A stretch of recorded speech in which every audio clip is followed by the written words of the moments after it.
Hello and welcome back to Pardubice, where last time we met at the halfway point of the season, we were third in the league, overachieving. At the end of the season, we're still third. Yeah, no real bombshell, still third, significantly behind the Pragues and significantly ahead of the other three, actually, that made it into the championship group. We do need to talk about Hradec Králové, because if you recall, on the season preview, they were the one team predicted behind us at the start of the season. We were predicted 15th, finished third. They were predicted 16th of 16 and finished 4th. They snuck into 6th place on the final day of the normal part of the season and then proceeded to win 4 of the 5 championship group games and finished 4th because this is sorted by head-to-head. Another issue we're going to have to talk about because it may affect the save going forward depending on how the league ends, and it would affect you, of course, if you are intending to take this on yourselves too. By Alva over 4th, you can see head-to-head. All those teams would play 2 games. It's only counting the games played in the championship group. I don't know if that's an error. The reason why this is a problem, and thankfully Hradec were the deciding factor here as well, because they beat Slavia Prague, but they lost to Sparta Prague on the final day. So there were 3 points between Sparta and Slavia, because Sparta went into the championship group ahead on head-to-head. Same records, worse goal difference, but ahead on head-to-head. They had 1 win and 1 draw against Slavia in the regular league season, and then in the championship group, they drew with each other. They only played 1 game at Sparta Prague, which seems a little bit unfair, that you do a derby basically to settle this, one of their stadiums. It feels a little bit weird they didn't get to do the reverse fixture for that, but it almost feels a little bit potluck if there's a tight situation when it goes to a league title in this division. But we're in a world of our own, 14 points behind Slavia Prague and 15 points ahead of 4th, 5th and 6th, because they all finished on the same record. But had the Pragues ended on the same points, Slavia Prague would have won the title, despite having the worst head-to-head going into this group. Because the game they played in this group was a draw, Slavia Prague would have won the title had they finished on the same points, despite the fact that Sparta Prague, over the course of the full season, had the head-to-head. So I think that might be an error, and it's something to be wary of. Once again, perfectly working game. And before I accidentally spoil things, we need to talk about transfers, just because this guy popped up on my radar, not fully certain why or how, but was in the Malian under-19s, I think. But we brought him in on a free. We've loaned him out to a team in the lower division just because playing time's nice. Have ruined his ability to get homegrown club, I believe, in the process. I'm not sure he'd ever be a starter just because he's starting at 2 stars, and if the team develops with us, then he might always be sort of trailing behind. But in terms of development, maybe selling on as an asset later down the line could be useful. 6'2", good jumping reach. You can see attribute rise is nothing sensational as things stand, but the one that kind of really matters is Brenner Biden, who again, free agent. Corinthians let him go at the end of their 2022 season because obviously they play the equivalent of our summer season, but it is a winter season for them because they are Southern Hemisphere. He's coming. He actually is left-footed, so we might have to flip if he ever becomes the starter, we'll probably have to flip the centre midfielder attack because that's what I would prefer him to be in. Although, quite frankly, he does both roles very well. He's like irritatingly well-rounded that he does all of the midfield roles equally as good. Can also do halfback if necessary, although 5'9", 9 jumping reach, not ideal in that. But he's got great determination and great natural fitness and work rate. Stamina a tad lacking in pace, a tad lacking really on the grand scheme of things, but he is only 18 and can become homegrown club. We are specifically focusing on quickness as things stand and box-to-box actually, so we won't need to flip over if he fills in the box-to-box long term, because that is the role that is on the left-hand side of our midfield in this version. But yeah, free agent. The one issue is value. 800 grand to 1.5 million. You're thinking, oh, that's fantastic. What an asset. He's worth money. Couldn't get him without a release fee. Also a 900 quid a week, which is far more than anyone that's actually contracted to us. 1.2 million and 10% wage rise as well. He joined us February, March time. Has played 8 games, has done very well in those 8 games. Mostly off the bench though, average 6.9.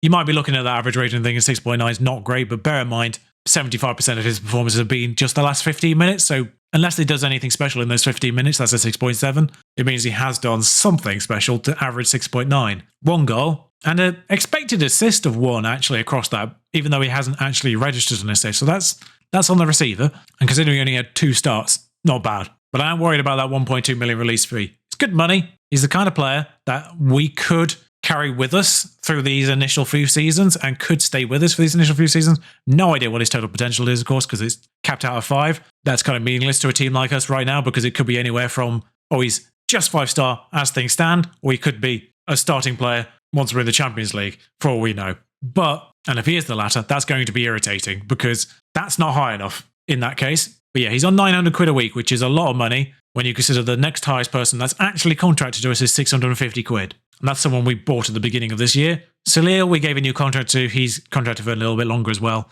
Everyone else whose contract was running out is going to leave, including club legend Jan Jerebiak, who unfortunately doesn't have physicals anymore and is 39, but a lifelong Pardubice player. Almost feels rude that he's played 3 B team games. That's just because he's been made available for them at some point, I guess. And yeah, one other name you may notice on the list is Danny Drinkwater. He arrived after the season finished, so he hasn't played a game. Again, doesn't really have physicals, but he's got more physicals and is just better across the board elsewhere. Very much squad player. 500 quid a week, which is amusing when he says his last club is still Chelsea, just because obviously he was loaned to Reading. But he has been out of work for effectively the entire year, just because he's joined us at the end of this season, so he's not played a game technically in this season. 500 quid. I can't remember what he was on at Chelsea, but it was a lot. But talking about personnel, transfer-wise, next season's problematic. Bear in mind we've got a bill for the Europa League, having finished third. 2 goalkeepers here on loan. We don't have any goalkeepers. 3 central defenders on loan. One of them, weirdly, for 2 years. So for Czech is fine. The other 2 are off. So we're down to 2 central defenders once the season ends. We need more central defenders. Up front, we have 2 strikers on loan. One actually contracted us that was out on loan and has returned in the form of Huff, who is not fantastic, but kind of functional. But ideally, someone better. One of the loanees I do want to get in. Schweyer has scored 18 goals in 22 starts. He's not even a striker. He's an attacking midfielder, but can play striker. He's been training pressing forward the entire year and hasn't actually become natural at it at any point. Don't know what's happened there. He's literally not changed from this level of green ever. But there is an issue we need to talk about, because we do want to get Schweyer in. He's the only loanee that we are going to try and really get. Maybe Schlemecki as well, because he's left-footed and quite decent, so having a functional left-footer isn't bad. His estimated wage is fine. There's compensation for an end-of-season contract, and I don't know why. And I daren't risk it. It says breakdown in talks. That's only because I did this before, noticed the compensation, and backed out immediately. So don't worry about that. By the time he's actually out of contract, we can probably sign him for fine. I am worried about that compensation thing, and if anyone has done a Czech Republic save, let me know if that is actually a thing or if that is just a visual bug, effectively. Because when your transfer budget is 200 grand, that's a quarter of it, and I'm worried by it. It's the same with Chemekli. It's the same with Chemekli, and it's the same with a couple of other people in the league that I've looked at at end of contract. They all have this compensation.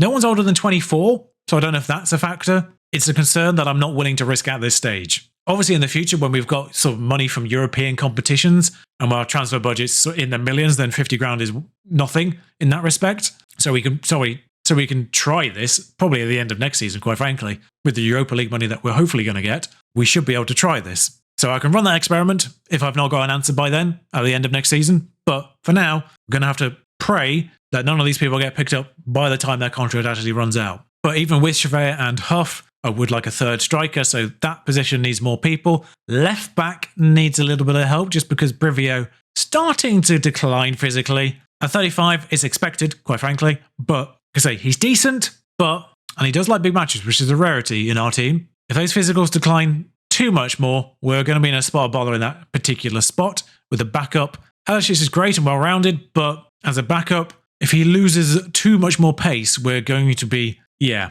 And of course, it's the same situation at halfback where Jan Jerebiak is leaving, so we've only got one kind of dedicated halfback in the form of Tischler, who isn't even a dedicated halfback because he is naturally a midfielder. He does halfback kind of perfectly fine, 10 tackling. It's one of those positions where we're going to be looking for someone better than him, but if we have to resort to him, I'm not going to be too mad, especially as Breno Biden can also do it in a pinch. In fact, he's probably more well-rounded than Tischler is, and probably actually is ahead of him just because his jumper reach is marginally better. But I would much rather be using Breno in a more box-to-box or centre midfielder role than the halfback role. So getting someone in to relieve Breno of those duties would be nice, but priorities are naturally central defence, goalkeeper, and that third striker. Also the wingers. Just because 2 of the wingers we have here are on loan, the backup left side and the first choice right side. They will not give us Ochereko again.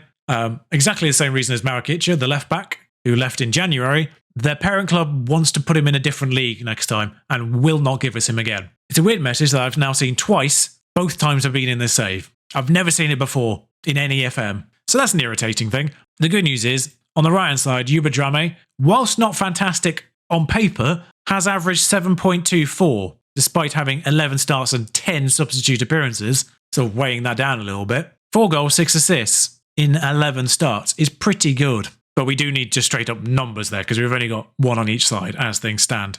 But the tactic as a whole, obviously, to get us third off predicted 15th, clearly works. There are things about it that I'm not entirely certain on, one of which is runner defense, just because I'm not sure that helps in this year's engine. It was fantastic last year, the runner defense thing, because it just confused defenders when people ran at them. This year, I think the runner defense may contribute to that animation you see occasionally, where people run down the wings, stop, turn around, and get dispossessed when they do that. So if that is factored into that, then that might be something I take off in the future. But for now, I'm leaving it on just because as a package, it does clearly work. One of the sort of tests for this was the Get Stuck In, which I'm also running on West Ham Season 2. On Season 1, West Ham had the most yellow cards anyway, so putting Get Stuck In on there was kind of irrelevant. I have noticed slightly more red cards on that one, but that's probably because I do simulate some of those games. I play the boy ones, but I do simulate the rest. Here, of course, I've played every game, and therefore I've been able to sort of manage the yellow card, second yellow card situation a little bit better, perhaps. We've had one red card all year, and I can't remember where it was or whether or not it was a straight red or not. But we've only had one red card with Get Stuck In on. So I'm willing to persist with it. If it proves to be a problem at some point, then we can take it off. But that came off the back of someone saying, and I can't remember who, but that came off the back of someone saying, and in a high pressing formation like this is, Get Stuck In actually makes tackling better. And so far, I can't disagree with them. The total yellow cards doesn't seem to be that much different. First either way. And red cards don't seem to have increased either. We do have the most fouls, but it's only by 10, and quite frankly, the ones behind us aren't that much far behind. And tackles won are pretty high too. The overall average tackle percentage, pretty consistent with everyone across the league, in fact. So 76%, 75%, all of them, everyone is 74 to 70% tackle percentage as a team. Everyone, which seems a little weird. Also, once again, the best tacklers in the league are wingers and fullbacks. Pavel Vinal, a 33-year-old striker, in fact, is the highest tackles won, but it is a winger in second, and a 35-year-old fullback in third, and a 33-year-old winger in fourth. So, yeah, the pattern remains in that respect. I really love to do a proper full investigation on this to see how much the tackling attribute actually matters. Because it's something we've highlighted before. Czech is 6th in tackles won ratio. He is definitely a winger. 5th is a winger. 4th is a central defender, in fairness. 3rd is a fullback. 2nd is a fullback / central defender. Not sure how they've utilised him. And yeah, the first 3 are defenders. 1's a fullback. But then there are wingers on this list of highest tackles won, ratio-wise. And bear in mind, it's not a small sample size for Czech either. It's 72 out of 82. He has 7 tackling and 7 marking. I don't know what else to say on that front. But tactics-wise, I will say one thing about this. Observing it in person, obviously, every single game. As I say, I don't play every game for the West Ham, which uses this. But seeing this team play this formation every single game, one thing I've noticed is this is effectively the formation I wanted from Leeds originally with the wingers. I think something in the winter update fixed inside forwards because they have worked here. 7.3, 7.1 effectively and 7.2 are their respective average ratings for the first 2, the starters. The inside forwards work again, which is something that they didn't do last year at all, which is why we played 3 up front last year and play 3 up front for Leeds as well in the beta save, just because I wasn't willing to risk it, quite frankly. But something about this year's FM, or at the very least post-update, has fixed inside forwards, so that's good news. Halfbacks continue to be strong, and halfback seems to be better than 3-back in terms of just defensive positioning. Because you will recall, if you've watched my lead save, that I got frustrated with the central of the 3 central defenders. The one in the middle always stepped up. No matter what role you put them on, they always stepped up and left a huge gap for people to run in. Weirdly, the halfback doesn't do that. The halfback drops into the defensive line, but they play tighter with him. And I don't know if it's some kind of weird defensive AI because they don't kind of register him as a defender, that they sort of maintain their position better, the other 2, and they're less stupid about their own positioning, the 2 on either side. So in a way, halfbacks are the best 3-back, is my conclusion there. One day they'll get it right. And before we go, we do need to address, of course, the nation coefficients for this season. We have indeed dropped down. As you can see on this list, Turkey, Norway, and Denmark have all gone ahead, and nobody that was ahead of us has gone behind us. So the Czech Republic will lose 3 places in the coefficients going into next year. Doesn't affect, obviously, our positions this season, but will affect the qualifications for next season, where we will only get these 4 roles. Right now, we are benefiting from 5 spots, including League Path in the Champions League and Q3 in the Europa League. Next season, there will only be 4 positions available, including much further back in the Champions League qualification and 3 in the Conference League instead of 2 and 2 elsewhere in other paths. So, quite frankly, next season, the 5 teams that are in Europe need to capitalise as best as possible to reclaim at least 15th again, quite frankly, because that's kind of the first level where you get a nice array of positions. You do get 5 for 16th, 2 in the Champions League, 3 in the Conference, none in the Europa, weirdly. 15th gives you 5 across all 3 competitions. So there's a little bit more opportunity to drop down should you not get through qualification rounds. The 2 Pragues will be in the Champions League paths and we will be in the Europa League path. Hradec and Plzeň will be in the Conference League paths. But yes, ideally, because there's 5 teams here, we need to capitalise and we need to get good points out of this year to get back into at least 15th for Season 3. Because next year we will only have 4 teams in. No matter what we do in Europe this year, it will not affect the amount of teams that will get into Europe next year. So yeah, we need to really boost that coefficient just to boost those places again. So shout out to the teams predicted 15th and 16th, finishing 3rd and 4th. And shout out to the team predicted 5th, finishing 14th. Both these teams survived the respective playoff games, by the way, so there is only one guaranteed relegation, and that is Slovan Liberec. They have gone. And next season, we only welcome Pribram. So, bit of a shame there's not more variation, but well, that's it from Season 1. It's a remarkable season where we did far better than I thought we were going to do. I was expecting this first season to merely be a try and make sure we become a team that stays in this division comfortably was my ideal, quite frankly. Sort of being that mid-table group that wasn't even in the consideration for the relegation playoffs. That was my ideal. Third is quite ridiculous, and we have to try and build a Europa League team with a 22 grand a week wage. 22 grand is our wage limit, and we've got to compete in the Europa League against teams like Arsenal and Chelsea, who qualify from England. It's a bit of an issue. It's worth saying, of course, because this is only second season, the Europa League and this is still in the group format, not the league format. So I don't know if that's better or worse for a team in our position. Guess it depends on who we get drawn with. But I will let you know all about that next time we meet. But for now, thank you for watching. If you enjoyed this,